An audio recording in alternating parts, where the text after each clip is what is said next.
আসসালামু আলাইকুম everyone, welcome to our channel garments mechanics MC. তো আজকে আপনাদের মাঝে শেয়ার করব হিকারি 9800 মেশিনের প্লেন মেশিনের অটো ফিট না উঠলে আপনারা কিভাবে এটা সমাধান করবেন। তো দেখেন, এই যে পিছনে যে সোলোনাইটটা আছে, আমাদের সোলোনাইটটা যে একবারই নিচে একটা রাবার আছে, আপনারা খুললেই দেখবেন।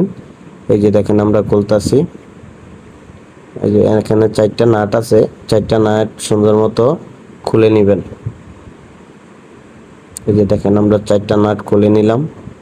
খুলে নেওয়ার পরে একবারে নিচে দেখবেন একটা রাবার আছে, তারপরে মাঝখানে একটা রাবার আছে, তারপরে উপরে একটা রাবার আছে। এই রাবারগুলো যদি আপনার চলতে চলতে যদি রাবারগুলো যদি নষ্ট হয়ে যায়, তো দেখা গেছে আপনার ফিটটা উঠবে, ওইটা দাঁড়াই থাকবে, নিচে পড়বে না। আবার দেখা গেছে কি ফিটটা উঠলে একবারে আর নামেই না। তো এইটা এইভাবে সমাধান করবেন। ওই এই যে দেখেন, আমরা খুলতাছি, রাবারগুলো চেঞ্জ করলেই ঠিক হয়ে যায়, এটা কোনো সমস্যা না। তো আমাদের ভিডিওগুলো একটু বেশি বেশি করবে দেখবেন। আর আমাদের ভিডিওগুলো যদি ভালো লাগে, অবশ্যই চ্যানেলটাকে সাবস্ক্রাইব করে দিবেন। এই যে দেখেন, রাবারগুলো একটাও নাই, রাবারগুলো নষ্ট হয়ে গেছে।